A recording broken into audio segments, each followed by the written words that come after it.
Hello everyone, আজকে চলে আসলাম নতুন একটি সবজির তরকারির রেসিপি নিয়ে। আশা করি আপনাদেরও ভালো লাগবে। প্রথমেই আমাদের প্রয়োজন ফুলকপি, মূলা ও নতুন আলু।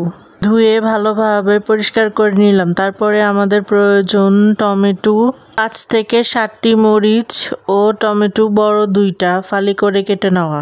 পেঁয়াজ বড় একটা কুচি করে কেটে নিলাম। ধনিয়া পাতা ধুয়ে কেটে নিলাম। একটি বড় পাত্রে তেল 1/2 কাপের একটু কম গরম করে নিলাম। তার মধ্যে দিয়ে দিলাম পেঁয়াজ কুচি ও মরিচ। কিছুক্ষণ নাড়াচাড়া করার পর দিয়ে দিলাম ধনিয়ার গুঁড়া 2 চামচ, হলুদ 1 চামচ, মরিচের গুঁড়া 1 চামচ, 2 টেবিল চামচ লবণ দিয়ে ভালো মতো মিক্স করে নিলাম। 5 মিনিট মশলাটা কষানোর পর আমরা সামান্য পরিমাণ পানি দিয়ে ভালো মতো নেড়েচেড়ে নিলাম। তারপরে দিয়ে দিলাম ফুলকপি, আলু, মূলা কাটা। তারপর আমরা কিছুক্ষণ নাড়াচাড়া করে মশলাগুলো সবজির গায়ে ভালো মতো মিক্স করে নিব।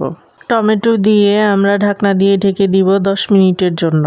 10 মিনিট পর আমরা ঢাকনি খুলে 1.5 কাপ পরিমাণ পানি দিয়ে আবার ঢাকনা দিয়ে ঢেকে দিব 15 মিনিটের জন্য। 15 মিনিট পর আমরা ঢাকনি খুলে ধনিয়া পাতা দিয়ে দিব। সবজিটি ভালো মতো কুক হয়ে গেছে। এখন আমরা ঢাকনা দিয়ে ঢেকে দিব 2 মিনিটের জন্য। সবজিটি এখন পরিবেশনের জন্য প্রস্তুত। ভিডিওটি ভালো লাগলে please like, comment, share with your friends and family, and don't forget to subscribe our channel Sunny Road Vlogs and hit the bell icon. Please follow our Facebook page Sunny Road Vlogs. Okay, bye.